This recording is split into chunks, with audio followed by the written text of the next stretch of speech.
eu quero falar com vocês sobre por que esses caras estão fazendo isso, tá?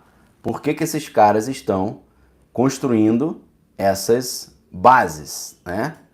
Por que esses caras estão se protegendo dessa forma? A pergunta é, o que eles estão sabendo? Os poderosos estão sabendo que a gente não está sabendo. Por que eles estão gastando fortunas construindo essas estruturas em lugares remotos do planeta?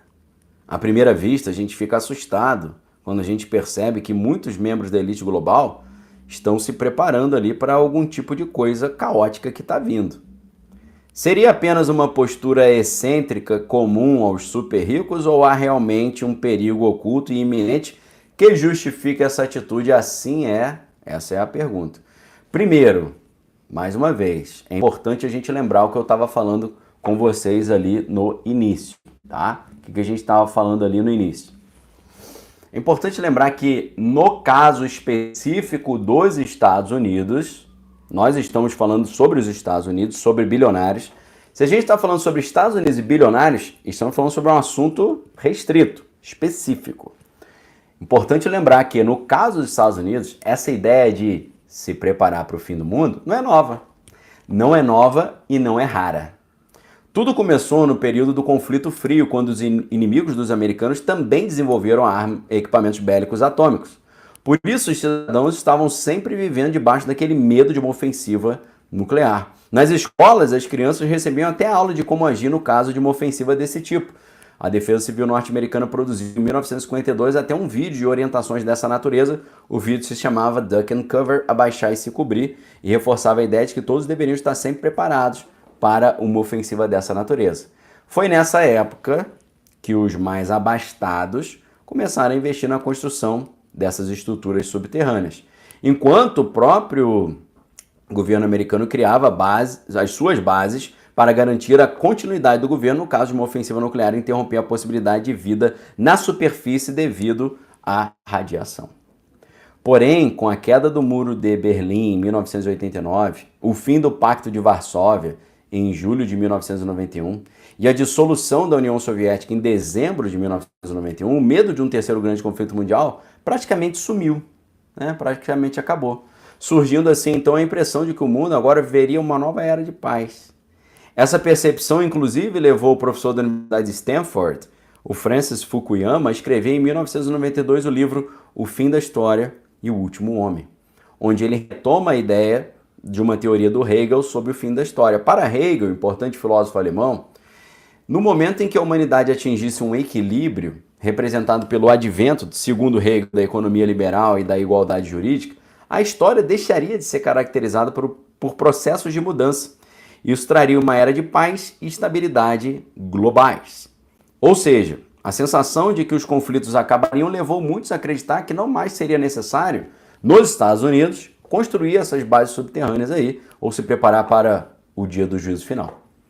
Porém, posteriormente, a partir do dia 11 do mês 9 do ano de 2001, começa aí um conflito contra um novo inimigo, um novo bicho-papão, né? Aqueles barbudos do Oriente. E esse medo voltou a trazer essas preocupações para a humanidade e fez ressurgir a ideia dessa construção dessas bases subterrâneas, principalmente nos Estados Unidos. Estou explicando para você o contexto sociológico e geopolítico que leva as pessoas a construir isso, quem tem dinheiro para isso, tá? Então, por um lado, é excentricidade de bilionário, por outro lado, tem a ver com a época que nós estamos vivendo, né? Com o Fear and Greed Index, né? O índice do medo e da ganância. Então, com essa crise do conflito contra os barbudos do Oriente, lá a partir de 2001, fez ressurgir essa ideia de construção dessas bases subterrâneas. Com a crise sanitária, foi renovado, inclusive, isso como um mercado, ok? O mercado das bases subterrâneas, em que várias empresas começaram a fornecer esse tipo de serviço de construção e venda, né? Como exemplo, a Rising S Bunkers. Em 2017, um cara chamado Clyde Scott, ele deu uma entrevista insinuando, né, até que a Kim Kardashian e o Kanye West seriam os seus clientes nessas bases subterrâneas que ele constrói. Então, nesse nessa atmosfera de perigo iminente e de uma possibilidade de um terceiro grande conflito mundial, reforçada após o início do conflito lá em Kiev, em fevereiro de 2022, e mais recentemente com o início do conflito entre Tel Aviv e Faixa dos Gases, no dia 7 de outubro, a ideia de se preparar para o fim do mundo recebeu um novo renovo, né? Um enorme renovo. É nesse contexto que começam a surgir matérias assim, por exemplo, as celebridades estão se preparando para o dia do juízo final, né? Nesse texto a gente lê que celebridades como Tom Cruise, Jeff Bezos, bilionário, dono do Zuckerberg, milionário, dono da Meta, que é a dona do Facebook, Instagram e WhatsApp, estão gastando milhões, talvez bilhões, em projetos aí de bases subterrâneas e propriedades sobrevivencialistas, tá? Então a primeira conclusão que a gente chega é que desde a década de 50 existe uma cultura nos Estados Unidos de investir nesse tipo de proteção. Não apenas na construção de bases subterrâneas, mas também de estocar alimentos, na criação de comunidades independentes que buscam se desligar da rede elétrica e da água para se tornarem autônomas. Lembrando que essa cultura foi reforçada, né, quando teve início a crise sanitária em 2020, com o início do conflito lá na Terra Prometida, tá? Agora, fica uma outra pergunta. A pergunta é, será que eles estão, além disso, sabendo de algo que a gente não sabe? Muito longe para descobrir que eles estão sabendo de algo, tá? Não precisa ir longe. Tá na nossa cara, mas a gente não enxerga.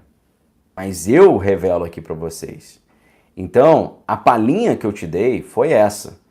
É normal bilionário construir base subterrânea. E é normal fazer isso numa época como essa que a gente está vendo. Porém, será que além disso ser normal, eles estão sabendo de alguma coisa?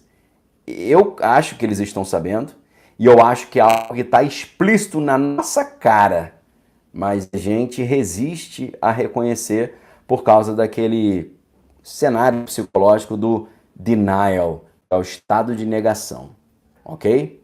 Nesse momento, então, queridos, eu vou explicar o que eu descobri que eles sabem que vai acontecer, que está na cara, mas que talvez você não tenha percebido. E eu vou te contar outras coisas que não estão na cara. Mas aí tem que ser lá na Arca, beleza? Então, pessoal, um forte abraço para vocês. Agora a gente está indo lá para a Arca. Tem gente perguntando onde é que é a Arca. É só você clicar nesse link na internet. Clica nesse link que está embaixo do vídeo. Clica no link aí, você que está no Instagram, no link na descrição do meu perfil. Lá na Arca, você vai vir se tornar meu aluno. A gente vai ter conversas particulares ali online de segunda a sexta. Conteúdos novos de segunda a sexta. E você vai mandar perguntas e eu vou responder. Beleza? Queridos, um forte abraço para vocês, fiquem com Deus, examine todas as coisas, retenha o que é bom e a gente está indo lá para a Arca agora, tá? Tem gente falando, quando é que começa a aula lá na Arca? Começa agora, tá? É só encerrar aqui e começar lá. Vamos lá? O link está aí, aproveite, lá na Arca eu te ensino a como se proteger, se preparar para o que está por vir e convido grandes assessores de investimento para te ensinar como você proteger seu patrimônio, tá bom? Forte abraço para vocês, fique com Deus, examine todas as coisas, retenha o que é bom. Vamos lá agora para a Arca aí. Deus abençoe vocês em nome de Jesus. Amém. Voltamos em breve com mais conteúdo exclusivo.